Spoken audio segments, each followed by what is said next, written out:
You are listening to Let's Go, the weekly anime podcast about weekly anime from Dynamite in the Brain and Secret of the Sailor Madness. So come along and hang with the Let's Go gang. It's Dwayne. Hello. It's Niall. How are you?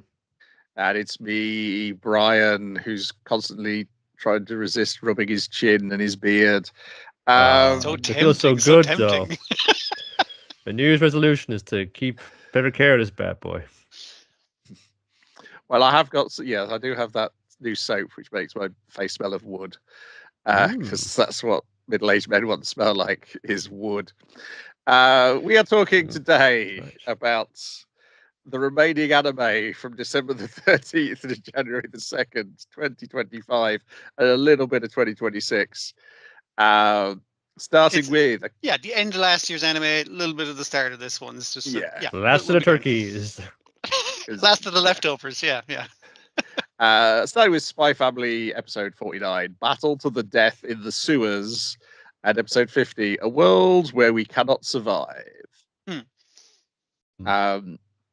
So, in episode 49, we get two battles to the death in the sewers.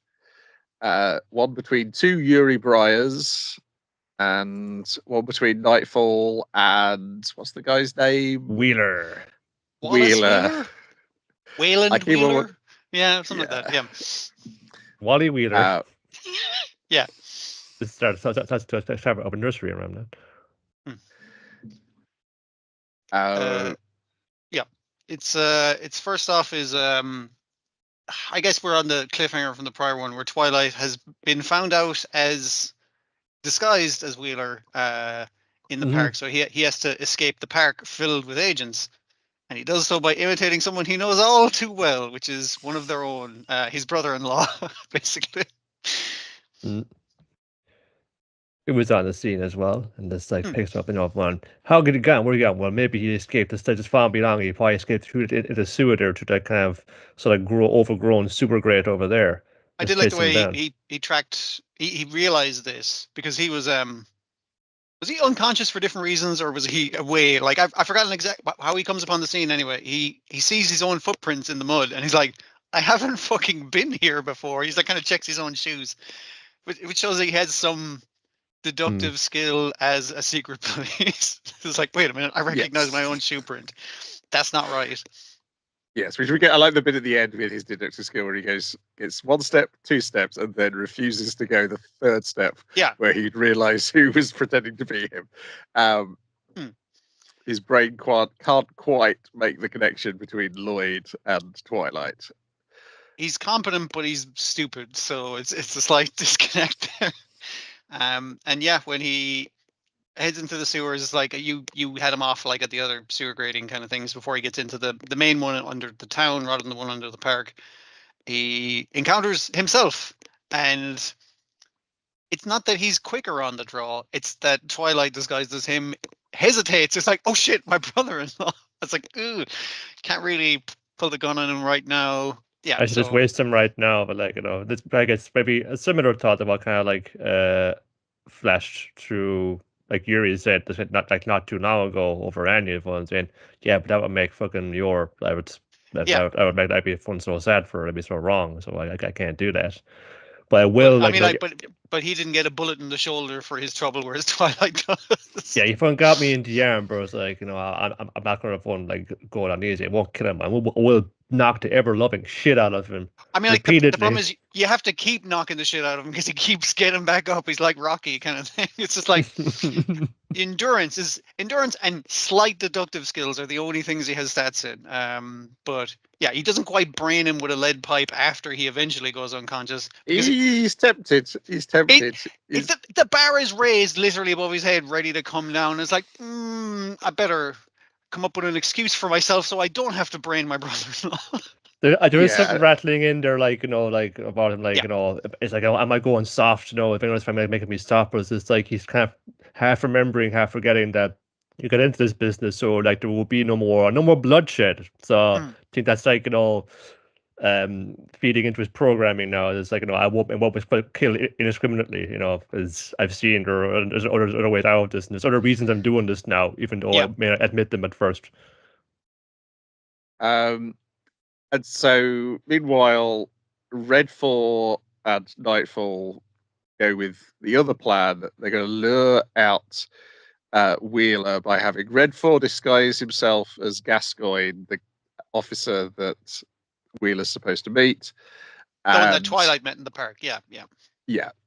And so they're fairly certain Wheeler's looking at this building. So when he sees this, he'll follow Gascoigne to a new location and then they can capture him there. But he's like, God damn it, no one's following me. But luckily, Nightfall is a super spy and she notices that when they do a distraction with a car, they try to make everybody, they try to see who looks briefly at the car but then carries on looking at something else. The person they're tailing. So it's like, I need to pretend to look, a car accident, but then I will watch who I'm tailing.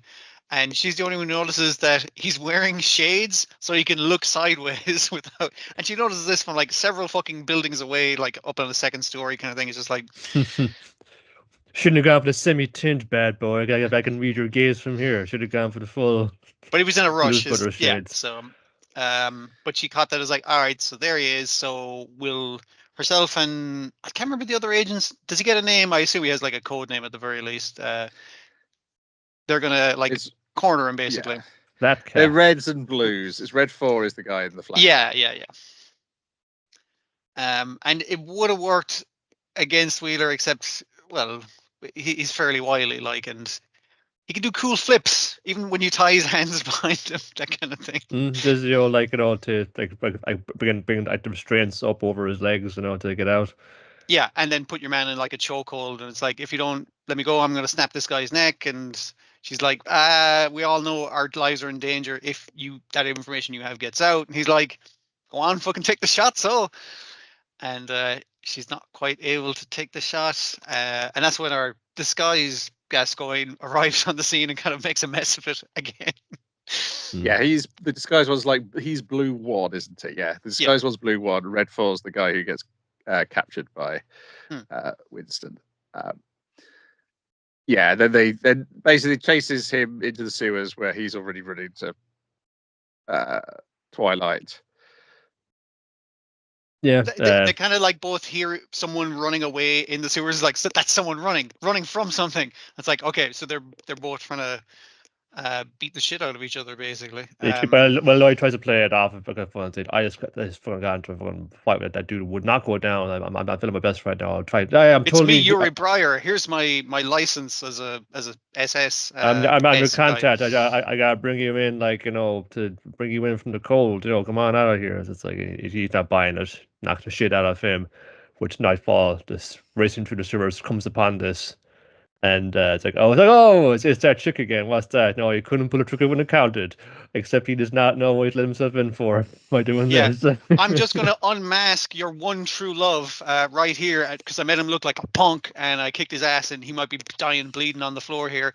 So she enters, I guess, like beast mode. Human brain limiter removed. Yes, because such a some woman. She can't punch me like that hard. No, she might be a trained government assassin, but I can take this. Oh my god! she's angry. She's gonna throw a straight. I'll just block and then counter. He blocks all right, but she is punching as hard as she physically can, breaking her own arm in several places. And I definitely busted him up at the same time. Yeah. Yes, because she breaks a leg, both her arms, and then he thinks, okay, now I've won because dislocates the left arm. Okay. Yeah, dislocates an arm, breaks an arm, breaks a leg. Yes. And he's like, I can just run now, and she won't be able to catch me. And then she whips him with the fucking dislocated arm. And then she's it's much more clear in this is that she's about to headbutt him to death when Lloyd tells her to stop. We need to capture him. He's more useful to us alive. Let's get you doing a ninja scroll on it. At this point, we're at the second episode where, the first episode ended on the cliffhanger. I was like, oh Jesus, she just broke every bone in her arm to fucking floor me. I'm in trouble. And then it opens with the second episode of her continuing to beat his ass while breaking her own body. It's pretty sweet. That's a lot of good fighting in these end of year fucking ones, I will say. I like how this reminds me. Oh yeah, we're also this espionage thriller, amongst all the jokes and so I see here's a bit of the action coming in again. Yeah. Yeah, I think it has to use. It does make good use of using the sound effects to create a different effect than what the comic had, because the comic it feels like it's moving in slow motion. Whereas the sound effects make it feel more visceral, and yes. And then they get out, and then they with this. How does it end? How do they get out? And then it ends with basically hospital. They have to meet up with the other agents. Like your man shows up again in disguise. Still in disguise.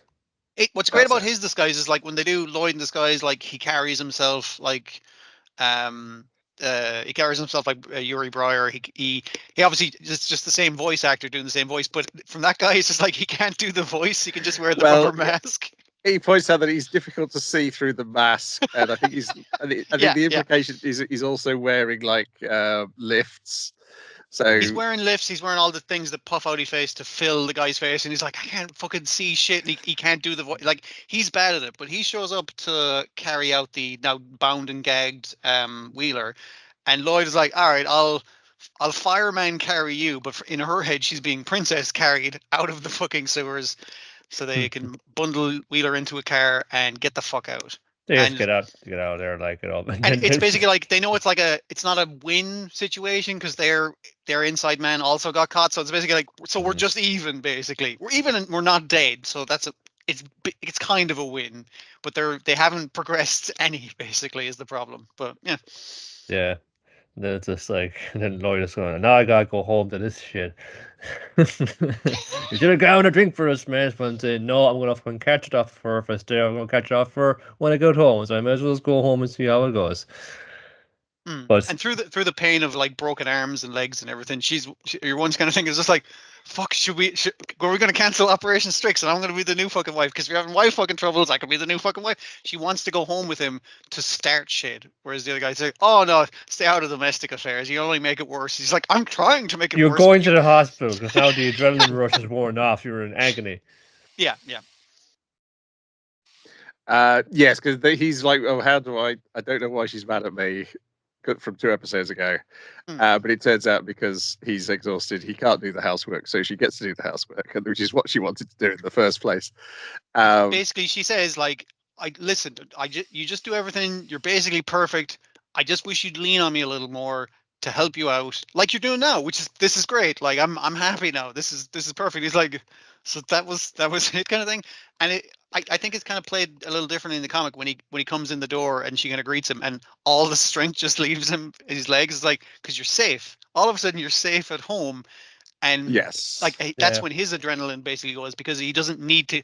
He needs to keep up the front that he's not a spy, but he can lose the front of I'm fucked. I need to sit the fuck down. A lot of it comes off here is this. Maybe it could be read or I don't know. It was intended to be a heartfelt moment about him, like maybe you can't learn something. This was like wah. You mean I stressed about that for nothing? Yeah. So it's a shame my fake wife loves me. And then Yuri shows up, who also should be in hospital because he got his head kicked in. Well, not completely by Twilight. The same guy who's in the room, and their excuses are brilliant because Twilight's come up with the excuse of he had a patient in the hospital who was a pro wrestler who was scared of needles, so that's why my face is all fucked up. And what was Yuri Breyer's one again? Fucking something dumber. I filed a report late. My fucking supervisor really like had it out with me. Suplexed me or something. I think he said, yeah. But this gives Yuri kind of the chance of like he's moving his arm, his arm that he his right shot arm is like, himself in. Well, now if that's Toy Story, you want me to look at this, and it's just like the arm is like there. It's just like, well, I guess. Maybe I'm getting too paranoid, actually. Maybe this job is getting me, I'm getting in the way of my sister's happiness. Maybe I'm about to learn something about, cooling off from these things. But in the shower later on, while Lloyd's just like there and he's seeing this, like, he's all wounded and that, but like he's applied like fake disguise skin. But good thing I thought that might happen. I did like you're losing your edge, Twilight. You're getting soft. Him in the car heading back to it with the thing, like obviously she's like, so we can cancel the whole Operation Strix and I'll be the new fucking wife, and he's like, why didn't you kill Briar, like he's going to be a thorn in our side. He's the secret police kind of thing. And he's like, because my wife said she'd marry me if like it would keep her brother's mind at ease. So braining him would kind of defeat the purpose of her marrying me, thereby making the operation less effective. And she's just like, you're getting soft, Twilight, but I can't argue with your logic. It is technically all for the mission. So damn, he's good. And she still loves him, obviously, by the end of it, even if it's unrequited. Yeah, and then we get the scene of Sylvia going to the hospital to essentially tell Fiona off, congratulate her, and tease her all in one go. And also clear that fucking hospital director out of her fucking room. Jesus, that guy. I just wanted to wear the uniform just once. What was her excuse? Was she fell out of like a 4th-story window or something? It's like, whoa! Like a prat fall out of a window. 4th flight of stairs. 4th stairs. That was it. Yeah. And he thinks this is adorable, obviously. But yes. Our handler is kind of like just there because I just thought I'd look cute in the nurse's uniform. That's why I'm here. Like, sure. Also, I like the bit with Fiona realizing, I survived this because I'm going to recover quickly because of all that training I did to beat Yor in tennis. It's the arm she really badly fucked up is the one she was practicing her tennis swing, scaring off the bears in the woods. Then we get Bond having a makeover as they discuss the zoo. The silly little bits there. Yeah, the nice. It's just about Anya. Remember Anya? She's there too. Yes. So let's fluff them up like a lion, and then we'll use some water, and like not quite a giraffe, more like an alpaca. Hey, look, Frankie is here. He's got fucking fucked up hair. Let's give him a makeover. And they all out there frolicking and last outside. No, it's always I'm just trying to fucking sleep. For God's sake. Comes back out later, and they're all like, well, Frankie is gone, but like Yor and Anya, and it's like having like a nap in a sunbeam, and it's just it's just so adorable. And it feels like again like a little bit kind of dismissive of it. It kind of yawns goes on, but I think I remember like this would be more of like a heartfelt thing. It's like this is what you're all fighting for, man. Like a chance for everybody to take a nap in a sunbeam when they feel like it. But this is also that beautiful animated sequence that they like finishing the show on, which is great. Yeah. And you dream of actually transforming Bond. Yes, dream sequence of Bond as various animals. He's an elephant, he's a giraffe, he's a bird, he's a seal. And then there's loads of Bond puppies. And then you go, could this also be... I think that is animation original, so it can't be a prediction of the future that she's reading Bond's mind of. I was like, we've noticed that we're experimenting on giraffes next. Maybe we can make giraffe psychic? I don't fucking know. It's worth a shot. This giraffe is a pyrokinetic. Yep, good wrap up. Look forward to it returning in the future for the saddest arc. There's good stuff to come, but there's also currently in the comic completely fucking silly mad shit to come. So we got a lot of good stuff. They opened the lid on sad war stories already, so now we can give it the fucking multi-part like fucking starring James McAvoy, fucking whoever else. Was that one Atonement? Yeah, Atonement level fucking like shenanigans going on here. Then we got a couple of episodes of Tajima Wants to Be a Kamen Rider. I was not expecting a 13th episode. It was a delightful surprise when I got back from Christmas. We've got episode 12. I'll take all you riders on, and episode 13. I will fight and die against Shocker. I forgot to say until now, so that was fine. I really enjoy that the title only comes up when one of the characters actually says the title in the context of the show. I actually really enjoy that. And it could be like 20 minutes into it, could be right at the fucking end. It doesn't matter. As soon as someone says the title, that's when we get the title card. And I was like, that's nice. That is pretty good. Is most of this Ichio being the most embarrassing human being to ever live? Yeah. Oh, he's the fucking worst, man. He's so funnily the worst as well. Can we have one debrief in a pub? It doesn't end in like us wrecking the joint. Your one gives them the Bit stern of warning Michigan, of, it is. all right, you fucking children, you sort your shit out. No fucking fighting. And I'm going to go and fucking serve drinks down here and you guys are going to sort it out. So obviously they sort it out by beating the shit out of your man, whose opinion was, I always wanted to fight several Kamen Riders at once, just like when I was a kid. Bad idea. Fucking terrible idea. Don't do that. Yes, our Yakuza, who's been turned into a shocker but not brainwashed into being a shocker, is also at the pub with his mates. I think we saw that previous. They're celebrating the successful end to a cool concert, basically, and planning the next one. So, yeah. And yeah, it's after they've been told off by the sister once to order some goddamn snacks, and we've had Ichio profess his love to Tackle twice. He does it once and he gets turned down, and he does it another time where he's like, okay, I know you're not interested in me, but I just want to tell you I'm going to be in love with you regardless, because Tackle's great. Also, she's not afraid of sharing her knickers. To which Yukarisa's like, bold and sexy. So, you know.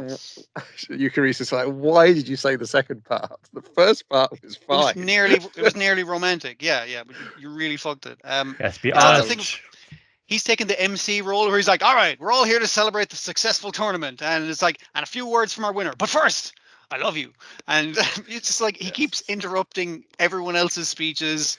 There's nothing fucking planned. She has no speech prepared. Her speech is excellent when she eventually fucking gets it after they kick the shit out of our gangster guy. But yeah. I also like it continues the thing with Yuriko from when she's like fantasizing of like students having crushes on her. Is her fantasy is people having crushes on her. It's not she's not interested in romance itself. It's wants people to be attracted to her. Wants to be appealing. Yeah. It's the idea that of romance happening she likes being an observer of that. And if she's involved in that, it's like, wow, this is great. Don't want any. Like, I enjoy it from a fictional perspective, like watching it on telly or whatever the fuck. Which is why she always turns everyone down. Yes, which is her why actual interest is beating the shit out of people. So, and you got Mitsuba and Yukarisu alternating between the voices of reason and sort of making being the embarrassing public displays of affection, and Tojima himself is just downing pints throughout all this, getting more and more red-faced. He's getting so fucking drunk, so when he eventually says something, it's really fucking funny because he is fucking shit-faced. I think it's... Oh, yeah. He's like, Kamen Rider Season 1, Episode 6, and they're like, fucking what? And it's like, it's when he found a shitload of money and he threw it in the fucking ocean. And I think it was like, what was it, like $1 trillion or something like that? I can't remember. Yeah, so, it's a ridiculous amount.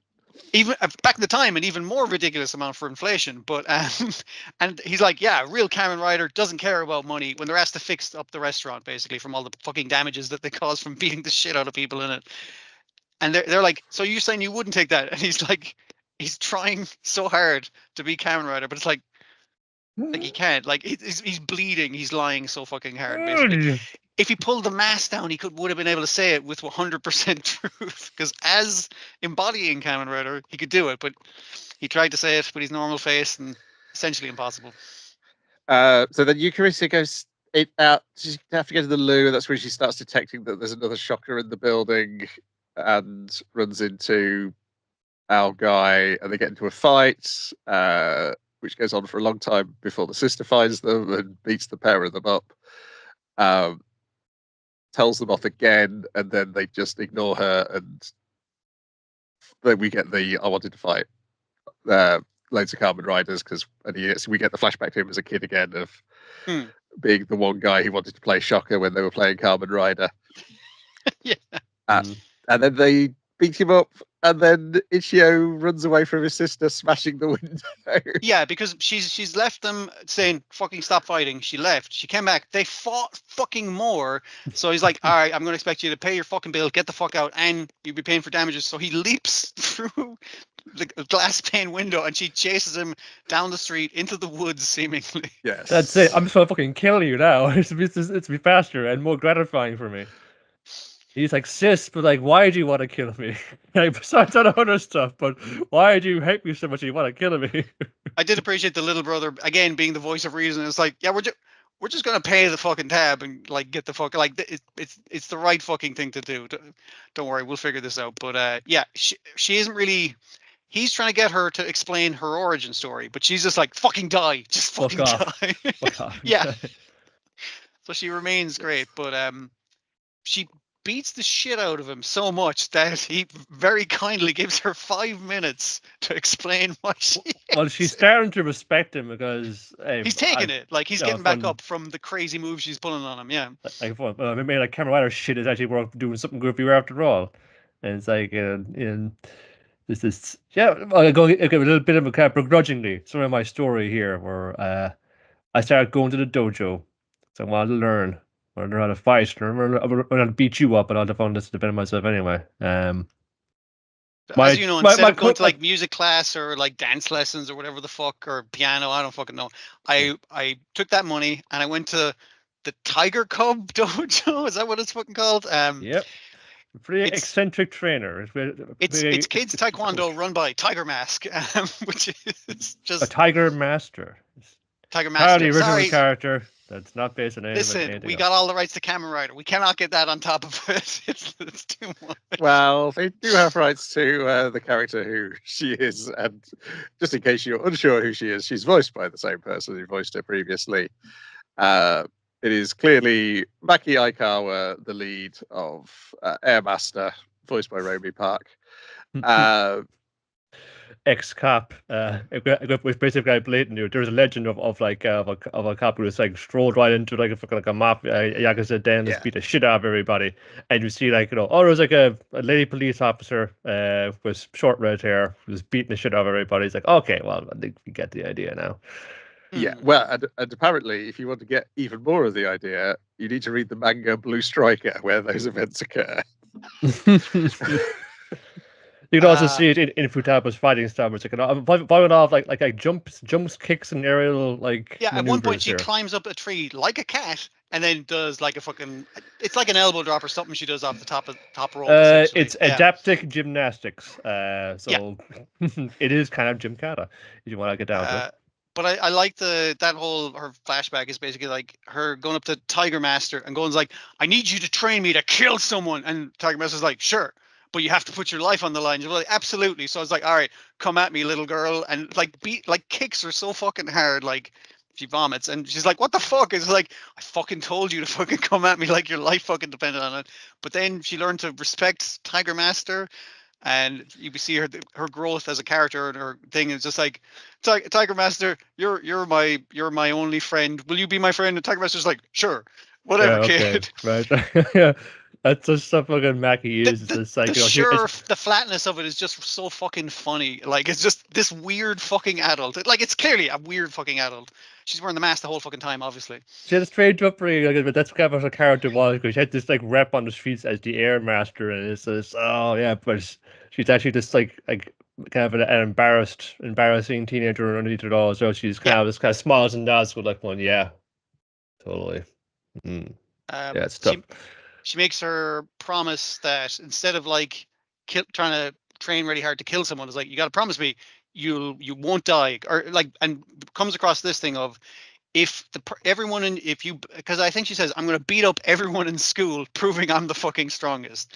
That's her plan as a young woman. And it was like, well, you could just live to 110 and then you automatically fucking win. And if any of them survive, then you could fucking beat the shit out of them. And it's like, well, I'll promise to do that if you promise to live to 120. Your mom's like, whoa, that's crazy. What would you ask? Okay, I'll try, but can't make any promises. Just a weird fucking character. Yeah. The other thing, if you know Airmaster, this is the same mask she wore in Airmaster during her brief wrestling career, where she was hiding her identity. What was that character? It wasn't Tiger Master then, because they were dressed as waitresses. They were waitresses for a Italian restaurant. Skystar was the rival one they fought in the final, and then something like that. Yes, with her tag team partner Kaori Sakiyama, who I realized is like most of the cast of this are like male Kaori Sakiyamas in their deluded with their martial arts skills, but incredibly determined to press on nonetheless. Well, what's we have to get across here is that like whether it be Kamen Rider or whatever else, everyone needs something to believe in when they kind of fight, and it's just like like Futaba says, I don't get you in this fun Kamen Rider shit. Like, what's it fun to do for you? What if fun do for you? But Futaba, you're a freak as well because you're like hey master, you in here? Oh, I see you in the shower. Her mask is off. Well, yeah, that's it wouldn't be weird. It wouldn't be weird if I gave a little sniff now, would it? You're all into your own fucking weird shit in your own weird ways. Everyone who's like, is it weirdo about something? It's just a matter of degrees. All right. The only thing the older brother has is, I guess, some durability, follow through. Like in the pub, at one point he tries to do the flip kick, lands entirely into the ceiling as he can't jump, but he still does the kick. Yes. Like so, he follows through. Yes. But the couple of other things that made me fucking laugh real hard was actually he does that the heat wave chop or whatever that somehow does actually fucking work. He's learned this from watching TV. I think it's the wrong arm. But he basically there's like you can't strike someone like in the funny bone and make them go like I've made your arm all fucking tingle and like he hurts you internally is the way they describe it. But the other thing is at one point when his sister knocks him the fuck out, hoping is like fucking stay dead, die motherfucker. Like he gets up and there's like a computer booting up noise as his tiny brain gets back into fucking gear. It's a very fucking funny show. Yeah, essentially she realizes through beating him up that because she's like wanting a friend and he's like, oh, I guess my big brother could fulfill that role as a friend who I could fight in the way that Tiger Master has, and then I'd have two friends. But yes, the lead up to the revealing of her being a freak as well is that a few days later she overhears some Yakuza types putting a hit out on Tiger Master, and she goes to warn her, discovers her showering, decides, well, I'll just take the opportunity to sniff her mask while I do this. Like I do like this temporary thing. I was like, whoa, I'm being a fucking weirdo. I'll just put it on for a minute though. Yes.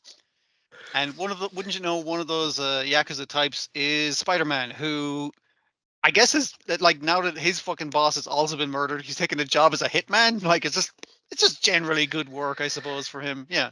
Yeah, there's definitely lots of questions to be asked about Spider-Man. Which he's just a jobber from the look of it. Like he just bounces from crime job to crime job, and it's just he comes out on top, but he's just like struggling to survive, like all of us, man. Maybe he needs some kind of cause to fight for. He's just gotten like wound up in the gears of like organized crime. It's just like kind of listless. Well, he doesn't have he's a Spider-Man. He doesn't have a formal education, so like he can't really get anything besides like physical labor and murdering people for money. With a face like that, he'd be in the cover of a magazine. That's not his real face. That's a mask that he has to tear off. Don't we all wear masks in this crazy world of ours, Wayne? I don't have 3 segmented eyes underneath my mask, if that's what you're talking about. Maybe it's only when you put on the mask you become who you actually are meant to be, like Kamen Rider.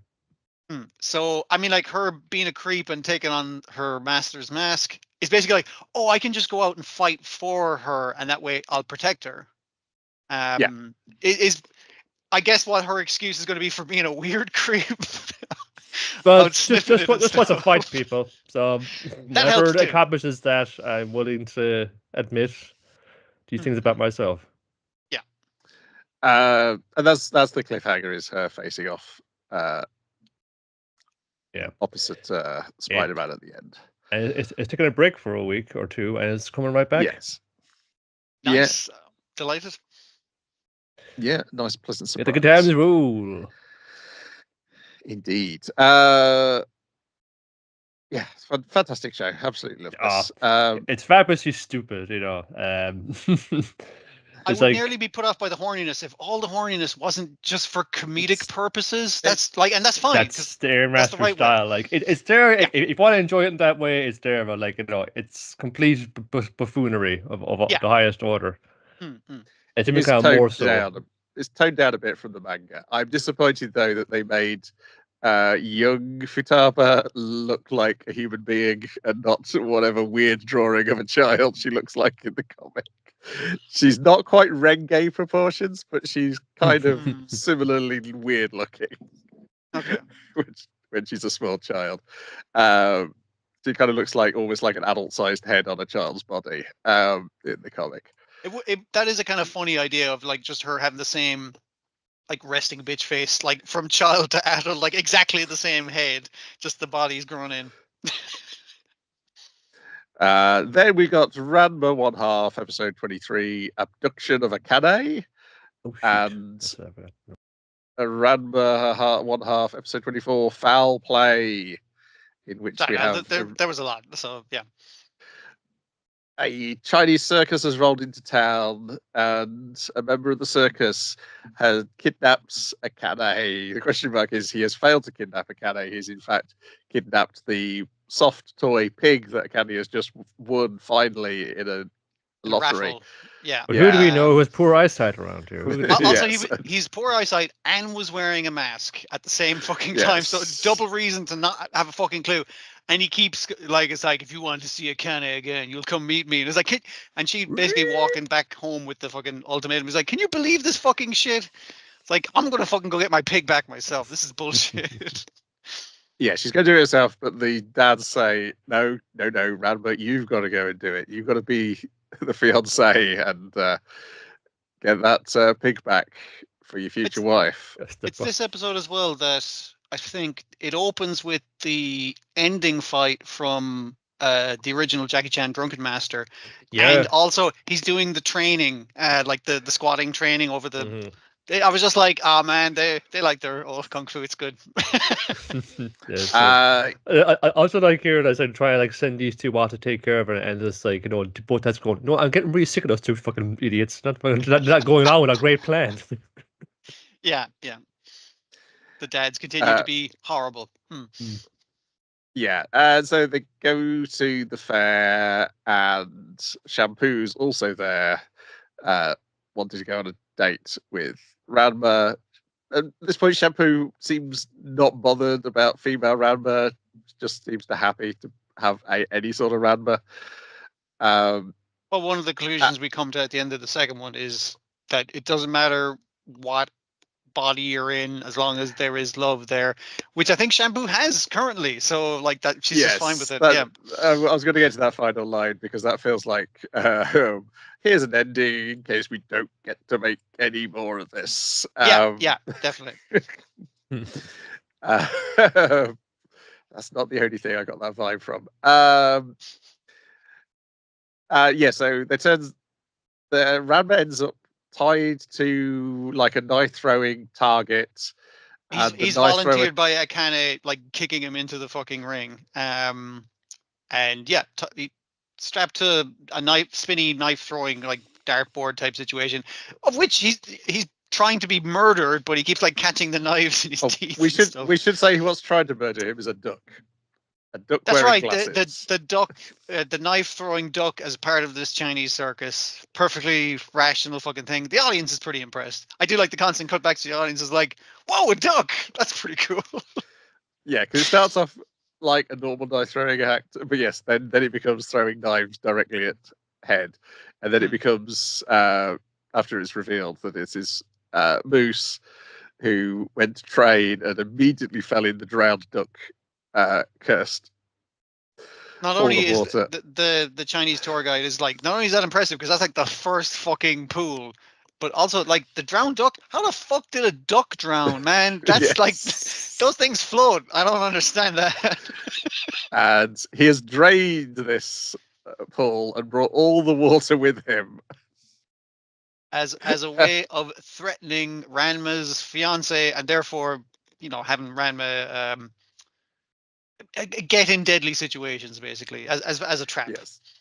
Yeah, and during this explanation, he starts explaining this and threatening a monkey who he thinks is Ranma, because he hasn't put his glasses back on again. And then in this half, it is a lot of chucking water at each other and Ranma trying to protect. At first, it's outside the circus, and then it ends up at the end of this episode in the circus because he has now kidnapped Akane. Because once again, she's been gassed. She's been put in a water tank, and they're going to pour It's going to be like the magical duck trick. The Duck Girl is how they've advertised it. They've come see the wondrous Duck Girl, and they're going to turn her into a duck. And it's like, aha, this is going to drag Ranma out.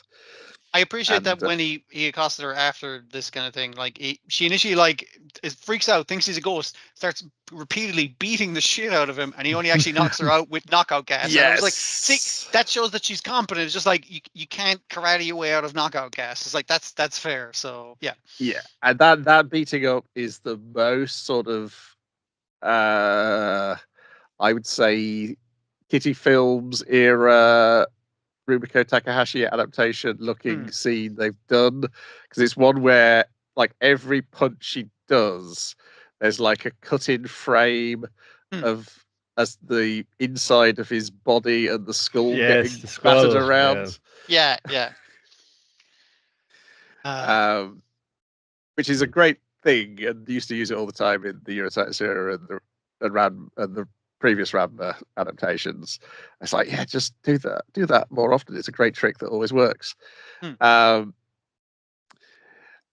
yeah, so then there's lots of the same sort of stuff, but inside the dodging water, the circus. But it's a combination of dodging water, trying to make sure that the audience also doesn't get, because he has like a spray hose like hooked up to the remainder. Yeah, it's kind of fucked up to get civilians involved in this, and it's just like I don't want to turn everyone to turn into a duck. At one point, like Shampoo has to get involved. She comes in riding on a tiger. The tiger gets sprayed, turns into a duck. I love that tiger because it has the stupidest fucking face. Yeah, it's the tiger going like full. It's like the least threatening like tiger face we're going to see in life. But yeah, it turns out cool tiger type duck. Yes, because he'd revealed that the tap above the thing was just ordinary water, because how could there be that much? But I do have it in this in this hose pipe, which he fires at Akane. It cuts, and then they go and look, and they find a duck. And so Ranma's like, oh my goodness, Akane's been turned into a duck, I've taken her home. It kind of goes from like the flying trapeze with him and Akane, Ranma and Akane, and he drops down in the hose to like, cartoonishly let it build up really high pressure, and it kind of drops down right in front of it, so he couldn't save her. Oh no, she's turned into a duck. And the dads are like, well, you gotta marry her. I mean, like, that's just the fucking way of it. What can you do? It's your fault she turned into a fucking duck, so you gotta marry her now. Pour some water on her and it'll make it better, right? But she's a duck. The water off a duck's back, it doesn't change. Oh no, she's stuck as a duck. Oh, this sucks, man. Yeah. Like, it is her, the same voice actor voicing the duck, but you can tell it's a duck. Like, just like it's unlike everyone else who turns into some weird thing.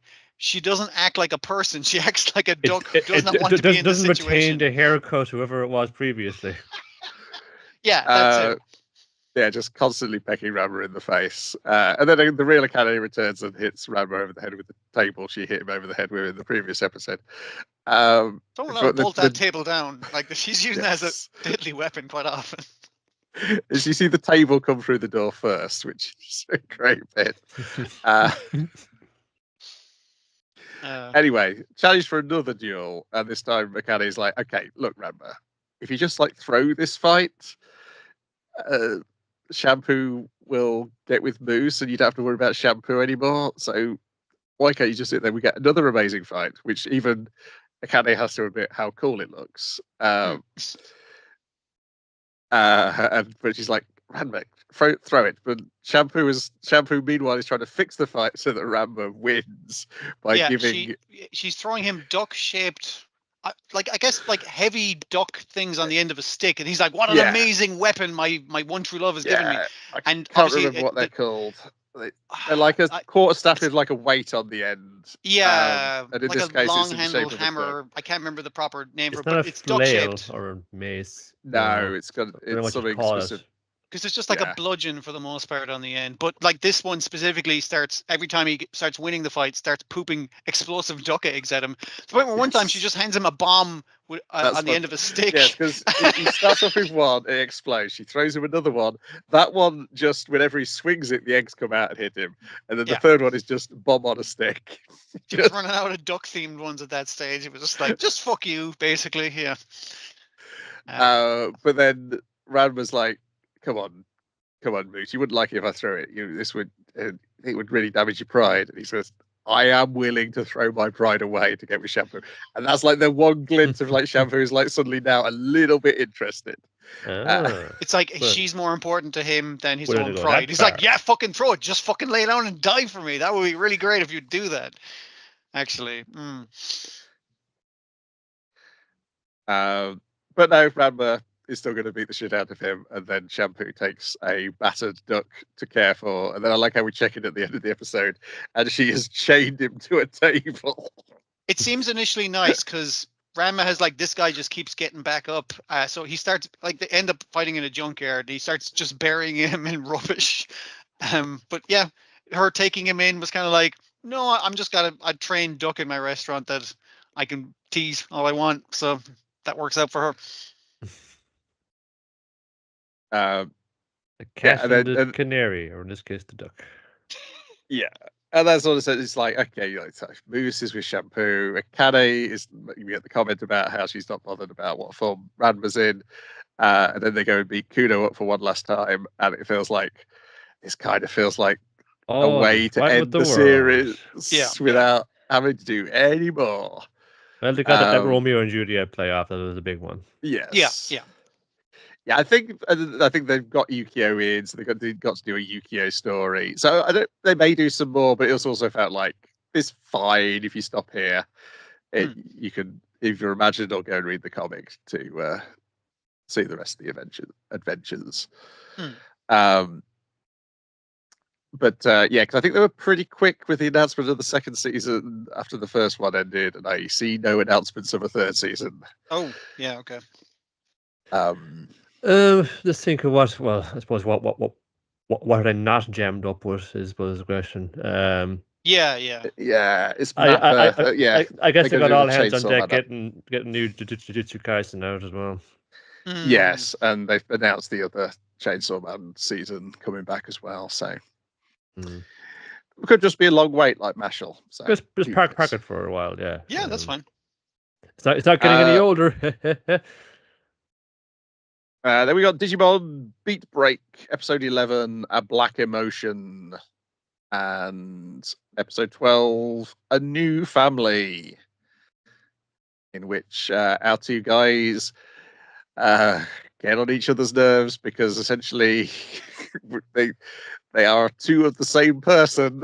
That's gonna happen. This is your internalness, like just as a small green gecko child, but it's you. It's all the things you hate about yourself as a little fucking monster. You know, like a compulsion you had that can constantly, just do drums on everything that's all around you. Now we've it's been like, it's like materialized in his avatar. It was just like he's always fucking around the fucking room eating shit up stuff. That's you. Yeah, it's that thing inside you. You try and keep a lid on, be a cool dude, but you're not. You're not a cool dude. You're a punk kid. Yeah, because it's payday at the cleaners, and so he's getting his first paycheck, and he's like, "Oh, I'm gonna buy my brother a gift." While he's, I want to say, recovering in hospital. I think you don't recover from, how do they call it, cold heart coma or whatever the hell it's called. Not until you kill, quote unquote, or capture the Digimon. I did it too. Yeah. Yes. You need to get the egg back. I think recover the egg from the it seems to be the arsehole who shows up at the end of episode 12. Yeah. But yeah, it's he decides to get his brother a scarf, which is a touching thing of his brother kind of giving him his scarf after their parents got arrested because it was cold out. And it's like, oh, he'll appreciate that gesture despite being in a coma. But his fucking Digimon is like, no, use the blue one. And the fucking scarf tears. He's like, you stupid bastard, you've ruined my fucking life. Everything's went to shit because of you. Like, is what he's implying. And obviously Geckomon kind of runs off crying because that's a mean thing to say to the child version of you manifest. Yes. And this is mirrored by the source of this episode's enemy Digimon of a divorced dad complaining about his wife and hurling his egg into the sea. He's throwing, it's like, oh man, all the stuff that I got when we were married, it's all just garbage now. Garbage is garbage. And obviously that summons a garbage monster that consumes him. Wouldn't you know?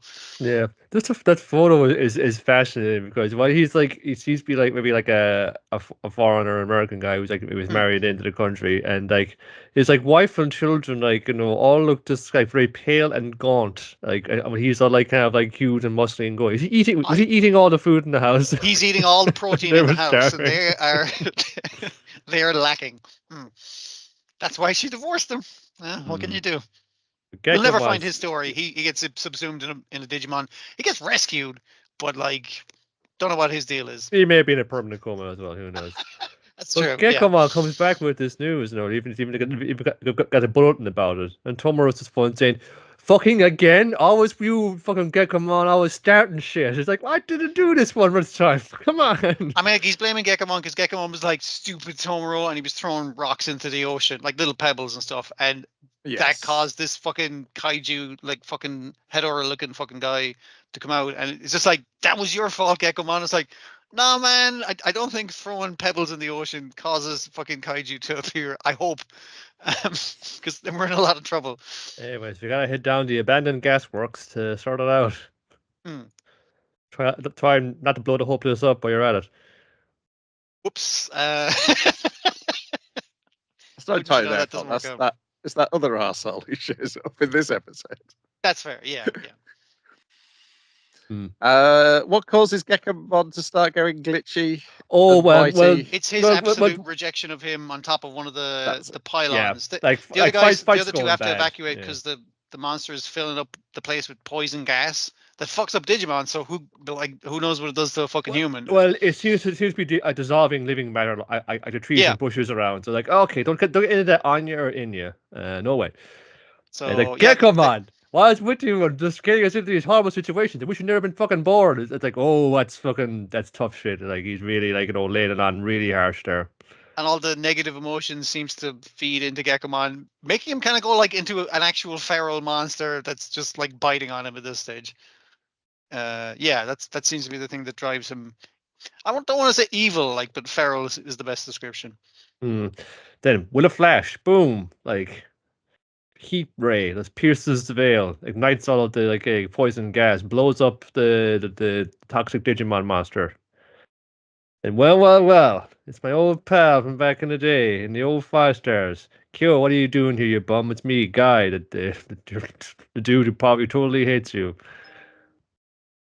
And he's revealing all the lore of, you used to be one of the 5 cool guys. I've forgotten the name of their group. 5 stars. The 5 stars used to be the gold star. But you were my rival, and now you're just a punk, and you're hanging around with losers who can't even fucking control their Digimon. So what are you going to do about it? Let's fight me about it. He's like, I'm so sorry. Would you mind leaving everyone alone? I'm going to apologize and beg you to leave. And you're just like, what the fuck, man? I thought we were going to have one more climactic fight kind of thing. No. Yeah, I do love how cool they animate Kyo as he's going to apologize, because he was like, you think he's going to do something super cool, and it is super cool because that's the correct way of dealing with this, because clearly he knows this guy. Yeah, like we see in a little bit where Kyo was first recruited to 5 stars, and there's this my boy, you has a challenge for fucking up Digimon. You should join our company. Be about 5 stars. You can pay a handsome salary. It's just, I don't need your money. I just need people to fight. And it's just, okay, you used to be that the exact same dude, but you came to your senses. There's more to life than beating people up. Which explains why his Digimon is so, I want to say, kind of edgy. It turns into a big muscly guy with a sword. It's just all right, that's that seems like a baddie guy Digimon. It's it was a baddie guy's Digimon. He was a piece of shit when he was a kid, but he grew out of it. So And then another. Also Gekomon gets turned into Gekomon during that sequence. Yeah, he gets so fucked up. He de-digivolves. I don't know if there must be a word for it. He turns into a baby, basically. He has a goal as what's his face fun saying, "Fuck you, nerds! I'm out of here. No one wants to fight me." And Gekomon's fun goes and fun saying, "Oh, you want to fucking go, kid? Bam!" And then, once again, Gekomon, you've ruined everything. You've got everybody injured or something. Yeah, Kyo fucking takes a lot of the hit. Well, his Digimon takes the hit, but obviously he's feeding his Digimon energy, so it fucks him up as well. Yeah. yeah, then like sort of we get. I like in the next one we get like a nice little scene with the with Kekomon and the other two in their sort of smaller forms, sort of. When Kekomon wanders off, they go looking for him. I was like, yeah, we don't get many scenes so far where it's just the Digimon talking to each other. Without the humans around. And someone was going, "What's that? You're scared of talking to Tomoro?" Oh yeah, it can only go like Keko now, like a Pokemon. It can only say its name now. Yeah, and then we've got sort of Tomoro and his brother sort of going around through his head of like all the times I was a shit to my brother. And then once Gekomon comes back and eats the egg again, gets his voice back, and then he says something that Tomoro had once said when he was big. He was trying to get his brother to explain things to him. He's like, "Oh, okay, yeah, no, we're the same. You're me as a kid. Oh, I get it now. Right, okay. Because Kekomon's come there because he's got the news that there is a fuck-off-sized giant Digimon coming straight to their house. Different Marine one. Bullmon. Yes. Bull Marine Man. One of the two, anyway. Yeah, it's like a giant mollusk Godzilla. Electric, again. Yeah, it's a Digimon. These things are usually fun. An absolute mess when it comes to the designs. Couldn't pick one thing and just stick with it. Just go everything at once. I was fine with the design mostly of them until like a fucking like gun like oozes out of one of its hands. I was like, why does it need a gun on top of everything else? Somebody's like shooting like rays out of its mouth, and it's like making like fun poisonous green energy balls. Well, it didn't need luckily, a gun on top, but yeah. What is a much more coherent design is Armor Lizardmon, the new evolution of Gekomon. He's going to take care of this monster. And it makes more sense that all the spinning that he's been doing once he turns into an armadillo. I was like, that's why he's been spinning the whole time. He was gearing up for this. Or a spiny dragon. Yeah. Yes. It's also very funny that our goofy sounding hero has an attack called Death Roll Press. Neutron laser. It's just like, okay, I don't know what I do it with geckos or anything like that, but yeah, sure, Digimon. Fire a neutron laser and blow at the monster. Cool. Yeah, it's a pretty good design. It's a little bit cyborgy as well. Like it has some mechanical bits in it, but yeah, that's often the way Digimon designs on the head. And then we see that another member of the 5 stars was behind sending this, and he's like, "Oh, I don't know how it could have happened," because he's confronted by the guy with the flame. Motif. It's like they're gangsters, like where he pulls a gun on him, but his other guy has a gun on him. But by that I mean he pulls a Digimon on him. It's like my Digimon's up behind your fucking like. My Fire Lad's got you covered. My son Goku Monkey King has got you covered. Yes, and we're like, oh, we saw one of those. It took the egg. This guy's up to no good. Even though we thought the guy in red was not nice, there's an even not nicer person among the 5 stars. And I assume we're going to meet them all next week because next week's episode is called 5-Star Meeting. Yeah, it's like it ends at this episode. You're not invited. I'll see you at the meeting, and it's just like sounds like a cool guy thing to fucking say. But it's like, no, he literally meant that. Next week we're going. To so like I old business. Thanks to the lads for putting on from barbecue into your barbecue for everybody. 5 stars, like well done, everybody. Like on the business, like world domination. How's that coming along? I've been looking at the stats. We're seeing an uptick of kaiju. That seems like something we should be concerned about. Yeah. I don't know. World domination, it's like, or did I say world domination? I meant world peace. Yes. Because we're not because we probably work for the World Union. It's just like, you mean like the global cartel of technology companies that control everything we see, do, and hear? Yes, the very same actually. Or that they're going to take over the world with Digimon because they're going to union the world against its fucking will, kind of thing. Like, I assume that's why Kyo left, because it's like, all right, these guys aren't on the up and up. They actually suck. Yeah, so see how you feel when your egg white won't like it about spice salad. Then you'll fall in line. Then we've got the last 2 episodes of One Piece, season 1. Dear. Episode 1001. Is this season? Oh wait, no, they didn't. It would be because it's been ongoing. Didn't take a break. They took a break from the main story to do the redo. It was always on TV while they were redoing it, and then now it's the actual like break in production altogether, isn't it? That's Yeah. it. Yes. I'm only saying that as a joke, is because that's definitely how my anime list is going to treat it. There's going to be a second One Piece up there. One Piece episode 1154, The Truth Behind the Secret Plan, Vegapunk Claims Victory. And episode 1155, The Promised Horizon, Off to the Long-Awaited Elbaf. I like how it's acknowledging how long ago that was set up. Usopp, you did it, buddy. You finally go. It's finally your turn. If it was nearly, I mean, like I'm glad they're actually doing seasons now. I think that's a sensible way to do it when you're this fucking riding on the coattails, like close to the comic kind of thing. It's so close to being like at the right time for the Netflix one, where we'll get to see the fucking giants. Like where it'll set that up again. It's like if only it got in just beforehand, it would have been grand. But well. Synergy. Yeah. So yeah, 1154. We get like a Morgan's bit, which is always fun, but it's a lot of it is Vegapunk explaining, yeah, I figured out York was betraying us weeks ago, so I did all this, wiped my memory, left myself a letter. Yeah, wiped himself. Fuck, I'm trying to remember the other robots. Is it Edison and what's the Daft Punk looking guy? Yeah, I can't remember because he's the first one to go. Yeah. Yes. Oh, okay, yeah.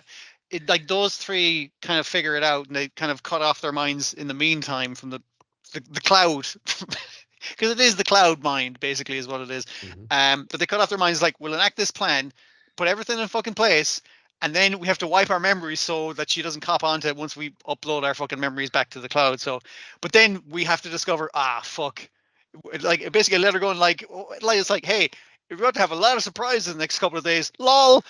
From himself, like, which I thought was great. Yeah. Also, you need to die for the plan to really take part. You die is the plan going perfectly, like, because that's what he figured. It's like there's no way out of it for they know I've been looking into the Void Century. There is one of the fucking Vegapunks working against the rest of them, and again that reveal of them to them when they're doing their discovery is like, so it's definitely like the evil one, right? It's absolutely Lilith, like and it's like, oh, sorry Lilith, it wasn't you in the end. It's like, ugh. The greedy one. I was thinking about that, like from a moralistic point of view, again, like I was during the comic. I was like, she's evil, but there's no greed there, so it's just like general dickery. It's like, that's fine. Like it's lawful evil if we're going to go put it on like a graph like that. Like greed is the fucking worst thing then when you think about it. It's just like, oh yeah, evil without greed is fine actually, or maybe not fine, but it's not that big a problem. Greed is the problem. But yeah, I thought that was an interesting idea of just like, there's no way out of this for us, but we can kind of survive, but I need to wipe all knowledge that we just figured out with our crazy plan of killing myself. We also get some of Kizaru feeling sad about having to be the arsehole he's been. That was genuinely great, like, because your man's call again, he's not boots on the ground anymore, he's running the Marines. It's like, someone pick up the fucking phone, because I was like, yeah, what's up? It's like, are you fucking slacking off again? It's like, do you ever have to kill a good friend of yours? I'm doing my fucking job, man. Do not fucking question me. I'm very upset right now. I had to shoot him with a laser. I'm a laser. It felt like, bad. I'll be honest with you. Did I sound like that when I was an admiral? Huh.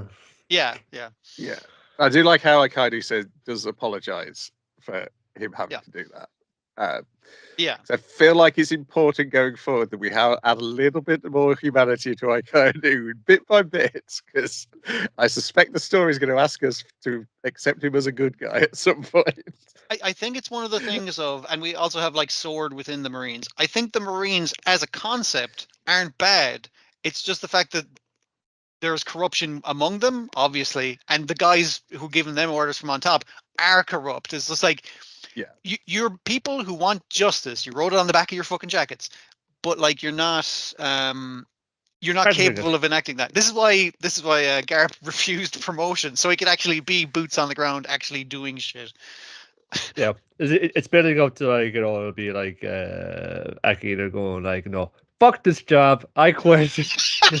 I'm going back to fighting. This isn't worth it. Yes, because I get the feeling he's doing it. If we ever get a flashback for him, he's doing it out of a belief for the world government system, which has that empty throne, I suspect once he learns that there's somebody sitting in that empty throne, he's either going to fall into a sunk cost fallacy and stay a villain, or he's going to sort of turn against them.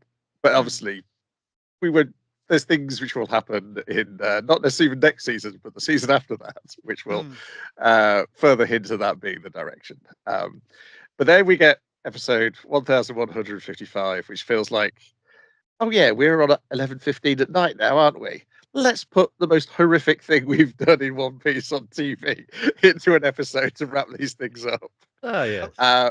I think I did like in the prior episode as well. Like Vegapunk, like seeing his plan actually enacted out, it does actually make him feel like a genius, because when you're watching it at the start of Egghead, he seems like a fucking idiot. It's just like, what the fuck is like that's his reaction, and that's his reaction when he wipes his mind as well. But he did figure it out within like a week and enact the plan accordingly. I was like, that's a good way to play a genius, because you basically had him mind wipe himself for the purpose of his own plan.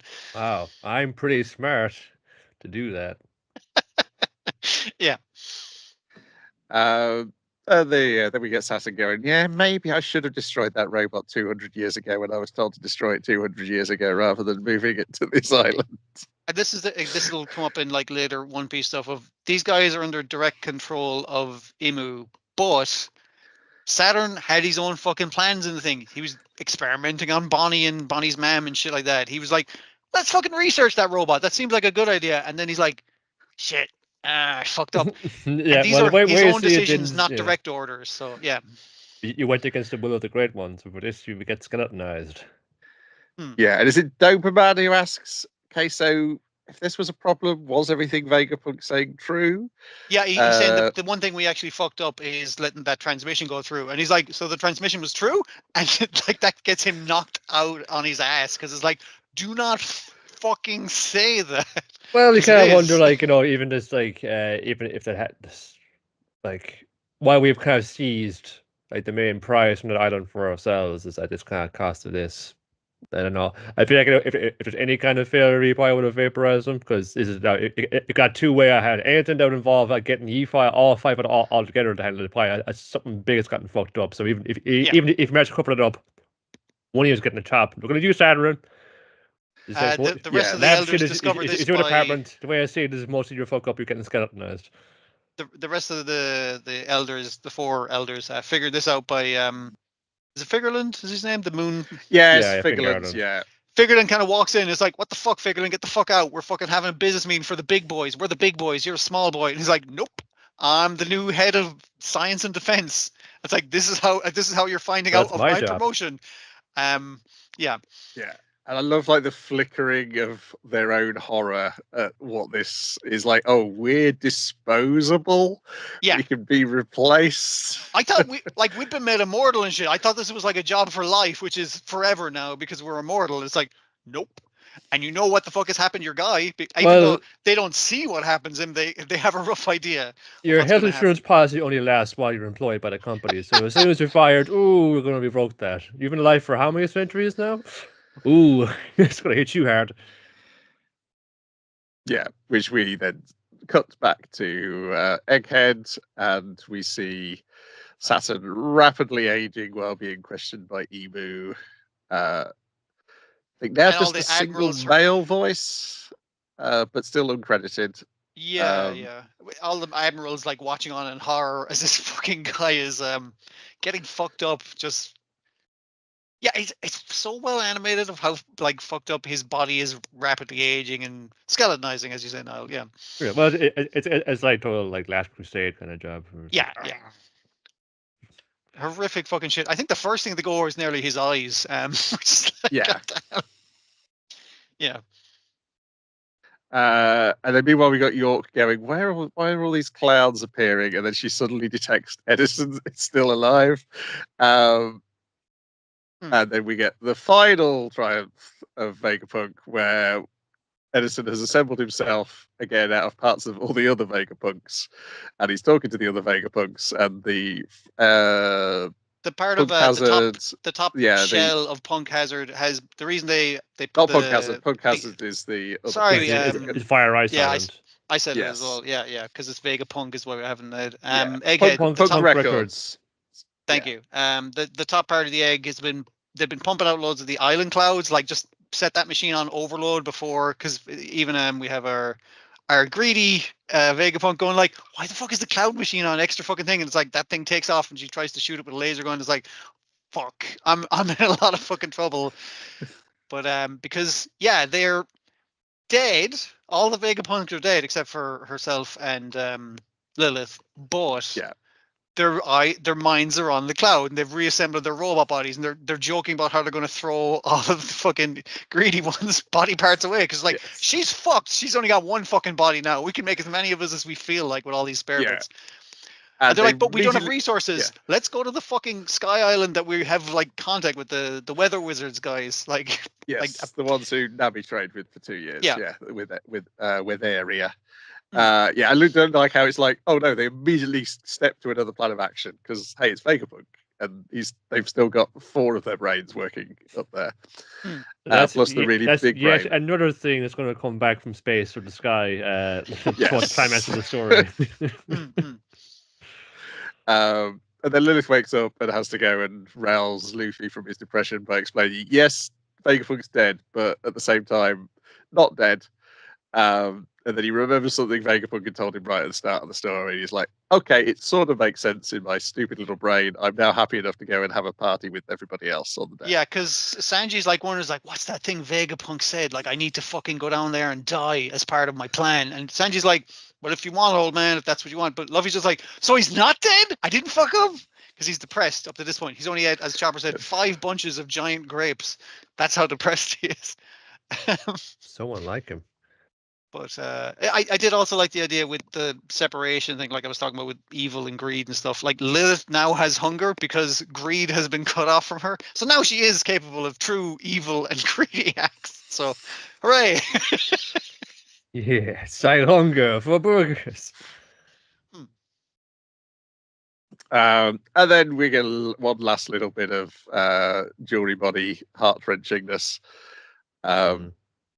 Which is possibly needed because while she is technically part of the next arc, she is not given much to do from here on out. We have established that she is a small child and should not be thrust into battle. She's a 10-year-old kid, man. Come on, that's fucked up. I can't remember what part of the fucking of the fucking map she is, because it's on the stage where it's like, here's a map where everybody is in the island right now while this is unfolding. There's also different tiers of the island is the other thing. Like, so it's like, I've forgotten what bit she's in, but then we haven't been there for the last couple of months because we've been in the past actually. Yes. Yeah. 28 chapters of flashback. Big thing I wasn't entirely clear on. I assume that's the case. Like, Kuma is completely fucked up, but he is kind of alive, right? Yes. Yeah.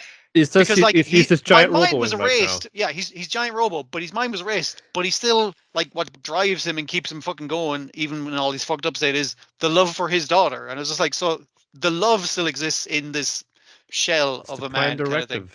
Yeah, and I was like, well, that's still pretty good. After watching that bit, I watched the bit again where Bonnie turns into her version of Nika, and I was just like, man, this fucking arc was so good. And like, it was for ages like, oh, they're never going to do anything with Jewelry Bonnie, and then it's like, holy shit, I fucking love this character. I missed this bit. There was a little post-credit thing of a mysterious person waiting for them at Elbaf. I did not look up who's doing that voice, because now I do know who that person is now. Yeah. I'm sure. Okay. Is there a link between those 3 even in their voice actors?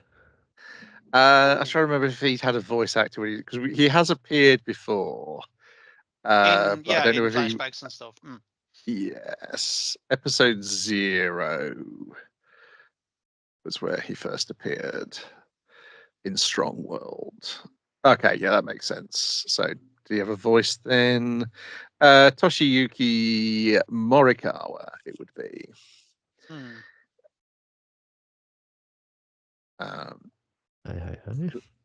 Then we've got Noble Farm, episode 40.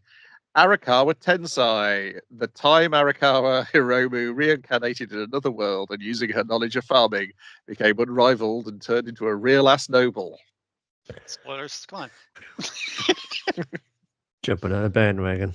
But this is what the whole show has been leading to.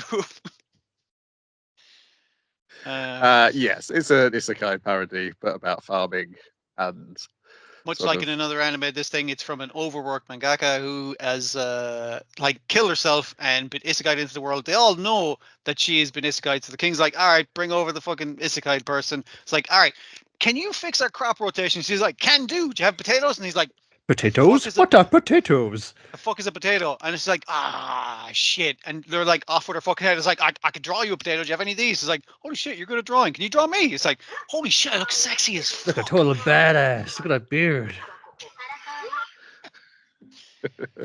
Yeah. And it Well, was actually luckily her she drawing as well, noticed. which is nice. Luckily, she noticed in the garland hair of this coat lady, there was the potato flour. Tell me where you found these flowers, lady, and she found the potatoes and dug them up, and everyone had potatoes. Selected bred them. Yeah. Now we're grand. And you made our fortune. It's just like, I see you've succeeded in this world. You've got one wish to get back upon, saying, I don't know, I got a pretty speech here. Your grace, your eminence, because the populace are well fed of potatoes right now. They're just trying to revolt and turn down a monarchy. It's like, I'll go back to my old life. Get the fuck out of here, evil voice in heavens. And so she gets back. Her manuscript has not been finished, and as she was teleported back, some of the fire arrows that were shooting into her mansion has destroyed her manuscript. So her editor's like, "Where's the fucking manuscript?" She's like, "I'm gonna take a nap." If I've learned anything from this experience, I shouldn't be working when I don't have to. You got to work right now. You got to don't hang up. No, don't. The heavenly voice told me I should take a nap, and you was like, the what now? So she survived. Hooray!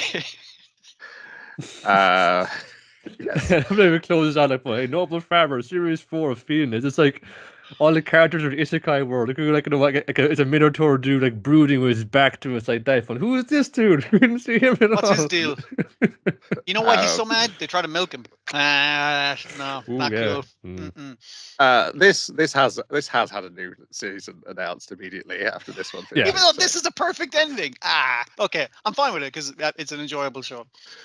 Yeah, I'm assuming she just pumps out the strips in between the more serious stuff. And there's enough material there to definitely do shorts out of. So yeah.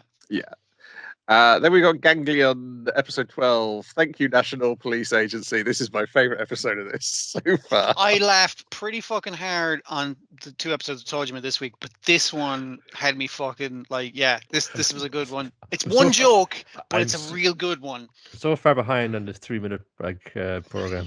Yeah. Well, it's easy to catch up on. That's the positive. Yeah, so. I'll get it in after. They've just been defeated again by Hope Man, and I think they were defeated especially quickly because he arrived on the scene because they got stuck in traffic in the prior episode, so they just show up defeated immediately, and they're on the bus on the way back, basically. Yeah. Oh, and the senior officer, the senior executive, he's just thinking about quitting the company. Because he wasn't stuck in traffic, so he got immediately fucked up. Mostly because he went back to grab his lunch. He's like, he shouldn't have went back and grabbed your lunch. You man gotcha. But like they're talking to the new. He's not a new kid. He's like he's on rotation. Like he's doing different jobs and stuff. They're like paid interns because they're getting exactly there's like a bunch of them who aren't on salaries and they're getting paid differently. You're getting paid like money in hand at the end of the fucking day kind of thing. And it's like, hey, so if you want to stay in the company, what do you think you do? It's like I think I'll be one of the what do they call him, Kamen Rider, Daikaiju or something. He wants to be a monster. Is what he wants. He wants to be a monster. It's like Armadillo Man seems pretty cool, and it's like, and they're like. The internal politics of that shit, way above my pay grade. We all get on because we're like the low-ranking guys, but those guys are constantly infighting. I mean, like it's a tough one, kid, but you fucking go for it if you think you can manage it. It's about staying on top, That's where the real trouble kicks in, really, and I was thinking of all those shows with like the infighting between the monsters that we do enjoy, like that. That's Dragon Quest. That's that soap opera thing of the higher-ranking monsters, basically. The goons don't have to deal with that shit. They just get to go home and get paid. So they're like, oh fuck, mask on, fucking Hope Man's coming. It's like, oh fuck, we gotta all mask on, the mask on sign on the bus. And wouldn't you know it, he's gotten caught. He's fucked. Yeah, he's pulled over for speeding, and then they all slow the bus down to thank the police for doing their job. what's that, old man? You're getting penalty points on your license. Oh, that's a tough break. Thank you, officer. Thank you, brave officers. You've done thank you for your service today, officer. Like, all just taking the piss out of him. And he's just there trying to, like, light a fucking cigarette. He's like, come on, fuck off. Like, this, I had a really good day up to this point. So they've had a really bad day up to this point. And it's so beautiful, man. It's really good. Yeah, it's just like the one good thing has happened to them today, and it's the best thing they could have imagined. It's all it takes, man. It's like that little thing to give you a lift, remind you, rise you up out of this drudgery, daily life.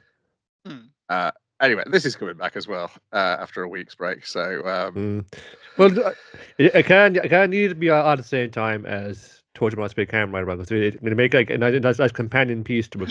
It's examining, like, well, let's say if Shocker was like a functioning bureaucracy rather than the kind of scattered gang members that seems being Togeman, this is what it would look like. And if they were more organized and had to pay taxes and shit. Most of these guys in Togeman haven't held on a real job in years. No. Then we've got Sander, episode 12, Pale Blue Pole. In which we wrap everything up. It will be like recurring duels with Oshibu for the affection of the children. It's something that seems to be like happening here. Yes, this is my favorite. My favorite part of it is because he's fighting in front of the children at first, and Oshibu the children are behind Oshibu. Because it's our principle. Get that weird fucking naked muscular man's ass principle.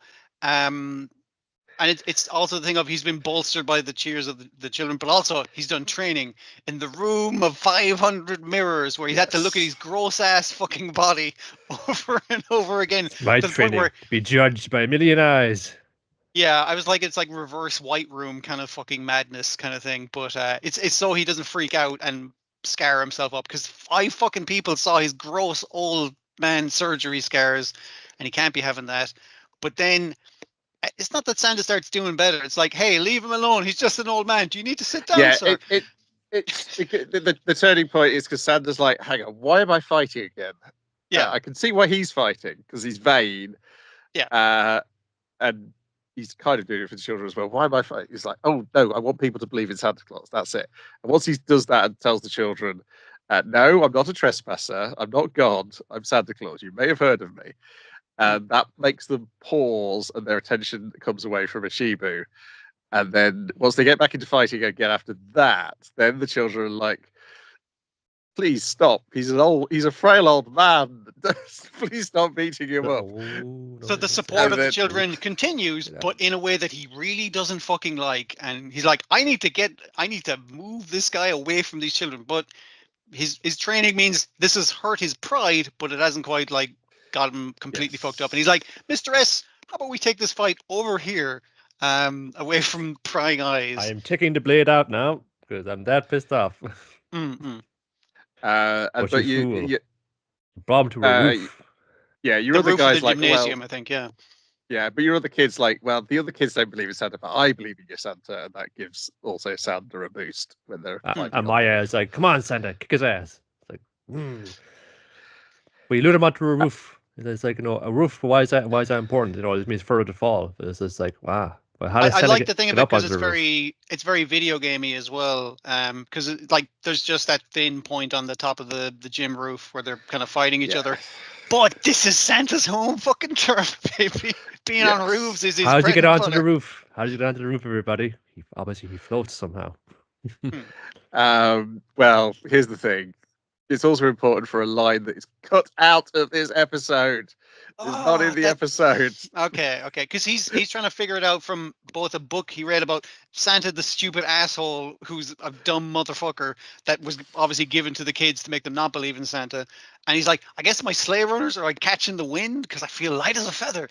But like he's just extrapolating. So what line are we missing that explains why Santa is lighter on rooftops? after, well, not that bit, but there's a important bit. Why the fight takes place on the rooftop is for a setup for the next arc, which is that setup is removed, which makes me think they're not planning on making any more of this. I'll read it because I enjoy the series, but like that is unfortunate that it's just like, are you gonna do more of it? Because I'm enjoying it, but all right. Yeah, there's as he's falling, he hears a voice and sees a vision, and that does not happen in the anime. And you're okay. Like, okay, well, guess we're just doing this then. Because if you don't have that voice and that vision, I don't know how you get to that if you come back. Now, I will say, I do understand why you might only want to do this first arc, because things heighten after this in a way that is not necessarily. Yeah, in weirdness, and not necessarily in it's thematically heightening, but not necessarily the themes you might think are the themes of the comic based on the first arc. Okay. But there's lots of fun stuff from what I've seen so far. But I can understand why you might want to just do this nice, fairly self-contained first arc and leave it at that. We'll see whether they do. I'm sure they can find a way. But I mean, like, if you just do this first arc, you have him going like, "I'll get you, Principal. I'll get you one day," and no, he won't, because we're never coming back to this. And also, it ends on a massive downer, a big fucking like, wow, okay. I like it feels like earned. You can see that we're going this fucking way, and it becomes like an emotional thing where he's making a connection to his friend and stuff. But it is a real, like, I was like watching this not on Christmas Day or anything, but I was watching it over Christmas, and I was like, "Geez, man, this is one of the sad Christmas stories." Huh? Like you know how it's going, and at least like they had a little bit of time at the festival with Fuyimura and Ono to stay together and the fun saying, "Oh, you left me waiting for it. It's okay, I was coming back." It's just like, "Oh, I really like you. I really like you as well." And a slump, and it's just like, "Oh no, oh no, oh no." Because they get to have like the little after party of, it's like we survived the height of our youth. Saved. So they go off. Fears are on me. They have the conversation, and she gets to say that she likes her, that she loves her, but even when she's saying it, she's like, people declare their love, is the thought she has, that when they're afraid of losing someone, so they declare it as a way to like hang on to them, kind of thing. She's even seeing that as a selfish act, which is real unfortunate for her, man. And it's also unfortunate for the kid who died of, as the fucking she's the director of the school. She says, what was it, like growing pains. It was a extreme case of growing pains. The pain was so much from growing, it killed her because it was all at once. Which is why we delay it with drugs, as is sensible to do.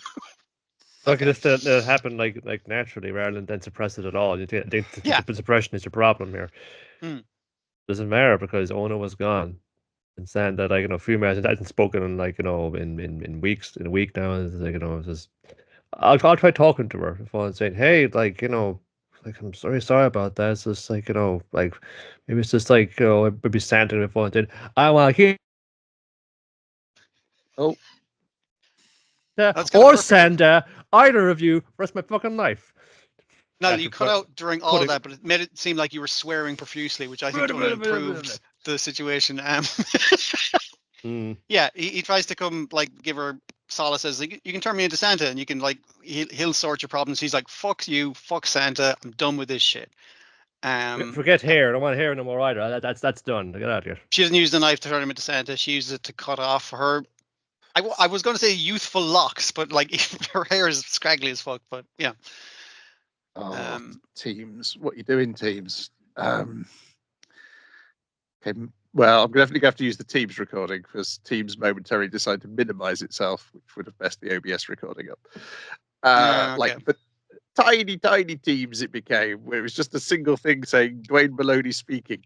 I thought we were a team, Teams. Sorry.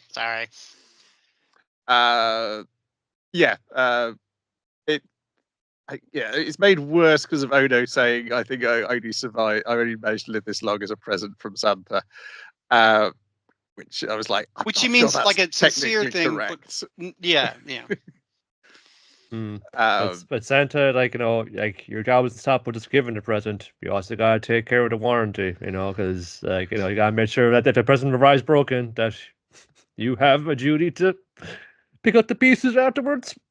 And so he like talks to her like when they're doing their like year ahead kind of thing, meets her in the class, and he just talks to her as him. He doesn't try to bring up the Santa thing. He's just being there as a friend. Is like, he says something like I think Ona was glad that you were in her life, or like Ona was glad to have you, kind of thing. And it just breaks her down. He doesn't do anything magical or anything. He just goes in and gives her like a hug and lets her fucking cry it out, like just being a decent guy, like.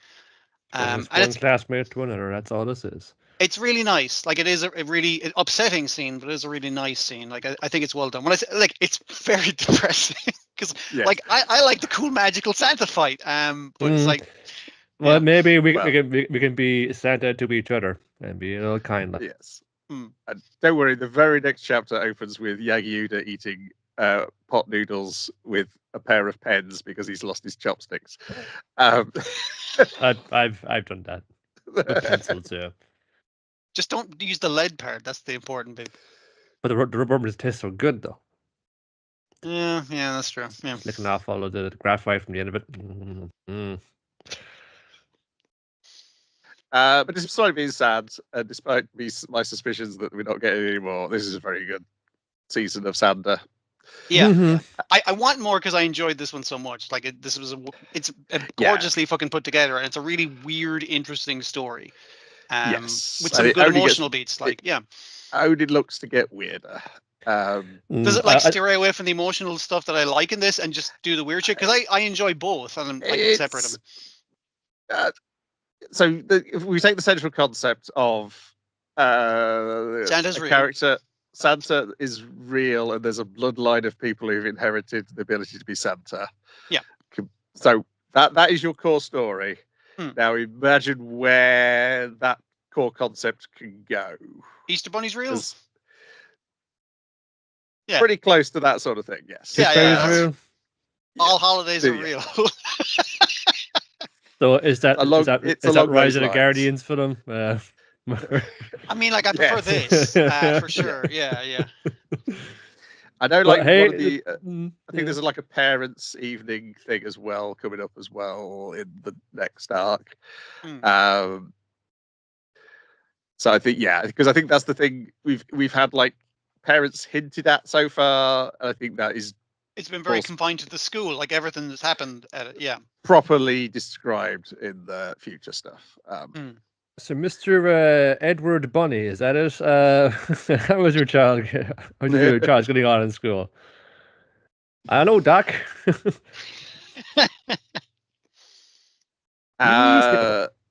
Like I say, it's not necessarily the direction you might necessarily think it would go based on the emotional stuff in this first arc, and maybe that's why you want to leave it at that, and maybe because Science Saru got plenty of other things to animate. I suppose it doesn't mean like it's impossible to do it on, but like they got the Ghost of Show coming out. They had to go back to Dan eventually because the people demanded. So yes, I mean that's announced. That's announced for 2027. So yeah. So we'll see. Like next Christmas, maybe might find a little announcement in your stocking. Yes. Wait another Christmas, and then you can have all Santa. Then something I didn't watch, but I wonder if you guys have watched, is Kaguya-sama Love is War, Stairway to Adulthood, Episode 1. Chika Fujiwara wants to surprise, Miyuki Shiragane wants to talk, and Kaguya Shinomiya's Impossible Task. I forgot how long these episode titles were. Yep. Well, it tells you everything that happens in it, so it's really easy to remember them then, which is an advantage. I need to look around. I remember my place in where this was, and it's like, okay, because I had at the end of the series now, where it's like then it was school festival. They finally had their first actual kiss. confession. Yeah. And then it was balloons, all that stuff. Then it was the film that was cut down to like kind of an OVA thing, or so it's like I didn't watch that. Yeah, I had read the comic about it. It's like Kaguya's having a turmoil in her mind, and saying like does she like me because of this, or is it always an act again? Like she's kind of splitting her mind about it, and she becomes weirdly kind of closed off, and he's going, "What the fuck? I thought we were like boyfriend and girlfriend now." But it becomes a whole thing about getting her to shake off her subconscious about it and admit, "Oh look, we're just like forget about like this rivalry, forget about like student council president and secretary or whatever this is. I would just say two people who like each other and respect each other. Can we just get on with that? And yeah, come on with that. Like, now officially get boyfriend and girlfriend, so now it's just like, okay, back to business, except now we have to the situation's fun of hiding this from all of our friends in the student council until we feel like have a bit of fun with their heads. I was worried that not watching those 4 episodes / movie thing, like I was just like, oh fuck, is that going to take me out of it? And I was just like, no, this is just like picking up where the last one is. It's kind of like an episode of Bungo Stray Dogs that was a light novel. It's like you can fucking ignore that shit and just get straight back into the story that you're interested in. It's fine. Not that you can ignore it, but it was like I just need to refresh my memory about what. Oh, it was that bit. That's what happened during it. That's also like the Christmas like installment of Kaguya, so like you could have had that that's again over the holidays, who knows. But I kind of like getting straight back into it in this because it's both like, okay, we have to admit to our friends that we're together, or do we? Like, do we need to keep it secret? But that's interrupted immediately by fucking bullshit nonsense, which I'm just like, yes, this is what I'm here for. Yeah. Besides mind games, this is what I'm here for. Yeah. And Chica just in there is just like, I can play a surprise prank where like people walk in and it's just like, oh, I'm wearing a bucket, I'm shaving my hair off and say, no, it's not a prank.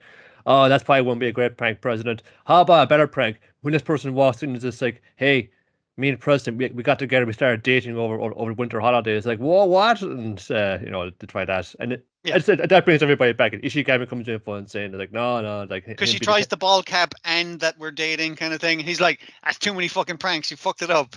Him being kind of dry and being a bit of a snob about his media. Like, yeah, he would be that way. And so she's going to punish him by saying, we're dating over the winter break. And so she says it to the girl who fucking likes him who comes in next. And she's like freaking the fuck out. But it's more like fun saying, well, fucking do it then. I don't care. It's like, no, it's when you're pranking fun. It's like, I gotta do it as a prank. It's a prank. That's fine. You're joking around. Mm-hmm. When Miyuki is just like, oh shit, like I hope Kage walks and they don't pull some that, because if comes in and someone says like they're my girlfriend or something like that, like she's gonna flip. No, all that hard work. She comes and it's like, and oh, she's here. Hey, Kage, guess what? Guess you got a girlfriend over with the break. It's like, oh, I know. Yes, it's me and the president. He's going, what? We doing this right now, for saying, oh yes, totally. Like, me and him, we've been this fun all for smooching it up, and it's all been totally brilliant. It's like, Kage, yeah, come on. When she just like, no prank, it's like, oh, you got us. Kage, yeah, it's unlikely you and the president would ever go out with each other. I mean, come on. That's like, who would believe a lie like that? And it's just by telling the truth, you manage to cover up the truth for as long as you feel like it. Also, like she says to him, it's just like, I just wanted to show off in front of my friends, even if it was, then I take it back and it's a prank kind of thing. Just want to, like, fuck around with them a little while, Yeah, and mentioned too is all being like in this framing device of just like, here's like seems like adult Kage going around their house. She finds the old box of memories from school. I remember school and like all those times. Like she finds the picture of her with the ball cap on. And it's like, oh, I remember that. Like each of these vignettes is introduced with her finding something that reminds her of the following, or it's her going through the old photo albums and stuff like that. Like, and so she's finding them in order, I guess, of the order that she took the photos in. But yeah, the next one is Miyuki Shirogane Wants to Talk, which is her going through the box and finding her old phone. And this is the thing of couples at a distance texting, and then it's like the first call, and the call that goes on for fucking ages. And the fact that you live in a shared living space and you can't really be having like not steamy conversations, but like lovey-dovey conversations. You want a bit of privacy. This is my first girlfriend, man. Shut up. It's like, how do I get out of the time? Especially, I'll sit outside in the cold and we have like a nice little talk with her. And they talk for hours and it's lovely. And it's like, oh, she sounds so like kind of sweet on the phone. It's like kind of all kind of giggly. It's kind of cute. It's fun. It's like, I'm talking about. I was going to get on my cover too upon saying, the maid said her go to sleep. You got school in the morning, kind of thing. And she's like, all right, I'm just going to keep talking under the covers. And he's like, all the muffled fucking covers. It's like, I'm fucking going to try talking under the covers as well. Maybe that'll muffle the sound. They have like a cute conversation thing. Hey, I was talking like that. The announcers are saying they're talking about nothing, but it's just an excuse to chat to each other, Yeah, just an excuse to hear each other's voices. Nice, she falls asleep hearing his voice, so he says goodnight to her, and she kind of wakes up to that. It's like, oh my god, that was romantic as fuck. And he kind of comes out from under the covers, and his sister's there in the room, and she's like, I heard every fucking thing you said. The dad's like, I also heard everything from the adjoining fucking room. It's like, you know what fucking time it is? It's 5 a.m. You got to be up in like 2 fucking hours. It's like, you want me to fry you up some offal? I think is what he offers to fries. Is like, and come on, we'll talk about all your fucking girl troubles and shit. And he's like, I couldn't fucking go for that. I have been talking for 5 hours straight. It's great. Like, that's how they find out. There's no secrets or anything. It's just dumbassery. It's good shit. That's kind of centering on the home life here. Is like, it's very nice to be nice, but like, Dad goes, well, kids, your dad's becoming a VTuber for and saying, no, he's not being you're not being a VTuber. That's fucked up. But I researched all this stuff about it. So I know how OBS works and how to do like a cool rig up and everything. I've done it too. Well, you are pretty well set up a point. No. If anybody's cool found out my dad was a fucking VTuber, was like doing that online. How about he's YouTubers? Basically like, he's worked out all the stats of like my kind of sexy old man voice is actually very popular now. So, and he's done the designs in Manga Studio, I think, for like what his character's going to look at. And he's like, he's really put like a lot of thought into this. Pretty good. He does know all of those programs and OBS and all that fucking shit. But like, he could do it. Guys say no to all that. Two bars of golf. I say, okay, how about YouTube fun? Just use YouTube and just say that. It's like, yeah, YouTube is okay. And then they realize instantly it's like he wanted to be a YouTuber the whole time. He didn't even want to be a VTuber just so we'd say okay to the YouTuber thing. It's like, that son of a bitch. And it turns out he's a very good YouTuber. So it's like, hello chat. It's Mr. Wyatt here again, solving a man who's like up to his eyeballs in debt, helping you to get out of your problems. He's using his life experience as a. Is he younger than me? I'm trying to fucking remember. Maybe. As a 40-something-year-old man. He's 40s, yeah. Ah, shit, he's probably younger than me. Anyway, he's using his life experience to help out people in the chat. And the sister's like, it's like, oh, man, I guess he's doing okay. But then they realize he's doing fucking numbers. He's making money. And she also realizes that every time she passes him by, because he's recording in the kitchen, we're passing by to get a like glass of water, the fucking subs go up, man. He's making more money. And she's like, I can make a lot of fucking money this fucking way. And he's like, my sister's been corrupted immediately. It's just fucked up. It's just like, like at first I was doing it by accident, and then like next couple of times I was doing it on purpose. It's in the chat right up. It's just, I don't know what kind of person I'm becoming, Miyuki. Well, I'm happy to be. Yeah.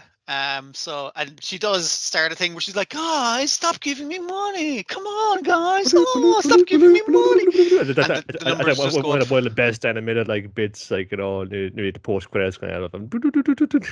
Yeah, and so this is a setup for his dad now having enough money to buy him his own.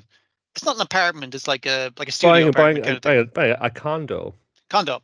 Yeah. So that will be for further things. It's stupid from in the way that it is normally stupid, and I enjoy the characters are just silly, and it's very well put together. Even the dad taking, like, when he's explaining that he wants to be a VTuber, he just puts his hand up in midair and like his notes for becoming a VTuber drop from the ceiling into his hand, and then there's a small string that falls down, like he'd set this all up beforehand.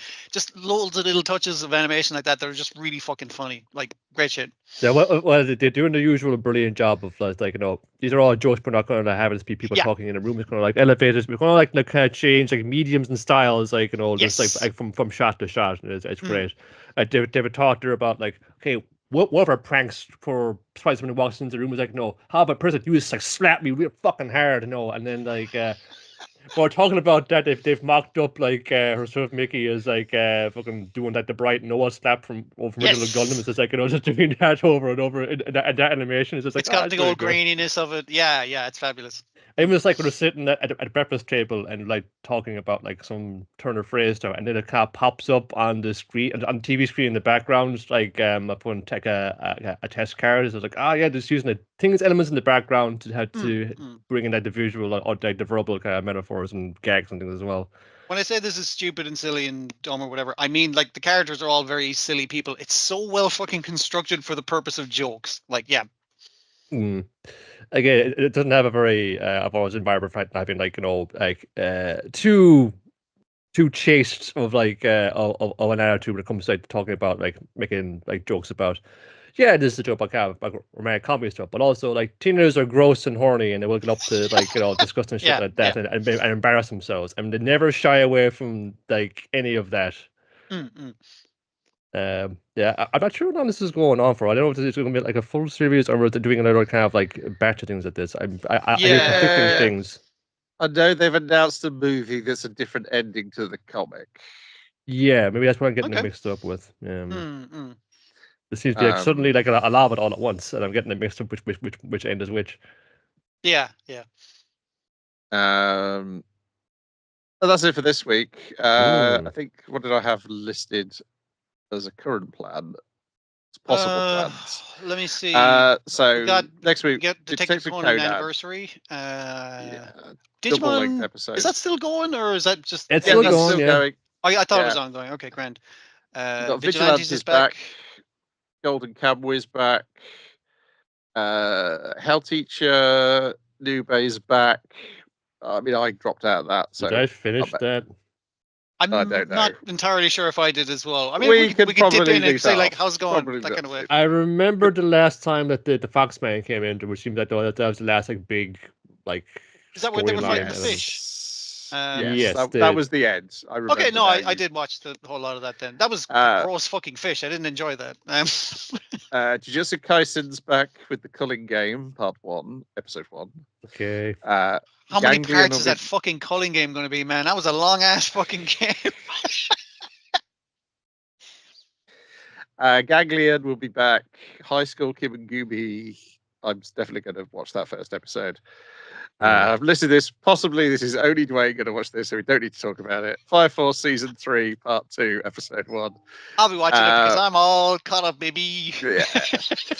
I may dip into Journal with Witch, which I was on the fence about, but everyone seems to like it, so maybe I should watch it as well. I gave it a look as well. I thought it was another like fun fantasy thing. It was like, these things always have the most rote titles to themselves as give away what the whole thing is. No one's confused. I thought Journal with Witch, but it's more of a metaphor. It's having to live with an old aunt is what it is. An old spinster. Okay. Holding up writing her books. And also having to live with a disgusting teenage niece. From the opposite perspective, yeah. But also like a touching drama about like the families and what to make of it. How do you bond after a tragedy strikes your life? I have already watched the first episode of Choppers. Don't need to watch Choppers. Not even to complain about it. It's weird. It's just Chopper puttering around in like live action. The opening, I got him sitting in a kangaroo's pouch, which I'm always like, that's the most disgusting thing you could possibly do if you're not a baby kangaroo. Usually a lot more mucus. Yeah. Yeah. It feels like just God, I can't remember what his name is. Like Detective the little Pikachu. No, it's like the little dog yokai from Yokai Watch who potter around Japan. What, Jimin Ken? The old man face dog. No, oh, sorry, I'm thinking of the wrong guy. The guy with the blue flaming eyebrows. He's one of the cute. Oh yeah, guys. yeah. I know the one. Yeah, it feels like that, but it's a minute long and it's Chopper wandering around Japan. I've not seen Elegy for the Henchmen show up anywhere. It looked like a motion comic in the first place. Yeah, I'm sure the comic is it could come back and have funny stuff in there, but we've seen how Skinflint North Star Pictures have been with even anniversary product for their for flagship fucking thing. Just want to cheap out on that as well. Yeah, so. I have enjoyed motion comics in my time, but I've kind of moved off from there. Only the other day I was listening to Sky Show and thinking about, this song's good, and I'm glad I got that out of it. And then the following week we still got Trigun Starglaze, You and I are Polar Opposites, Kaya-chan Isn't Scary, the thing which is on Netflix only. Our college one. Yeah, the Love Through a Prism. Is that it? That's it. Yeah, the manga just went up on Manga Plus as of recording. First two chapters. because also we've got this weekend, we've got a crossover on Manga Plus of to promote the anime of You and I, Polar Opposites. It's crossing over with Red Cat Ramen. Are they just gonna show up at the fucking restaurant? Like that would be I don't the know. easiest way to do it. No, I assume so. Yes. Hey, we just go to this restaurant. What the fuck is running by cats? We're in the That's audience in the talk. baseball game Yeah. with strikeout pitch. I would not be surprised the way strikeout pitch is escalating. And then yeah, Kai-chan isn't scary as well. Yeah, so still, no need to fill me docket with things because I think I think I can easily find 6 good things to watch. With Maybe no more, great and then win it difficulty. down. No, I think I was going to find 6 this time. I think that's the correct thing to do. Not find more and whittle it down. I think get to 6, stop at 6. That's what I'm going to try and do this season. It's not going to happen, but I'm going to say it confidently. That's what I'm going to try and do. Resolutions are meant to be broken, man. That's part of the fucking New Year thing. Don't worry about it. Because I know it's going to be particularly difficult in April. Everything apparently is coming out. Well, Steel Ball one will be coming out before spring officially starts as the season, so we'll already be like a few into that. Yeah. It's gonna get a head start. It's gonna it'll lead by a nose and everything else. Yeah, because that Comic Festa this year from Shonen Jump just felt like we're announcing this and this. You get anime. You get anime. You get anime. All your favorites are back as well. Fucking Ruri Dragon is just like there's not that much of that. Like they're gonna take it like pretty slow, which you can do with that comic, but it's coming out 20XX is when it's coming out as the anime. Okay, all right. We'll have Mega Man by that stage, so that's great. They're like, we're not committing to a year yet to animation. They were very clear, like we're announcing we're doing it, but there's no year aside. We got Bagsies on this, so we're letting you all know. I'm enjoying Ruri Dragon, but yeah, it is. It's like obviously the big break, but things are happening now. They're finally going to meet some dragons, apparently, after all these years. And on that bombshell, let's wrap this episode up. Ta-ra for now. Bye. Happy New Year.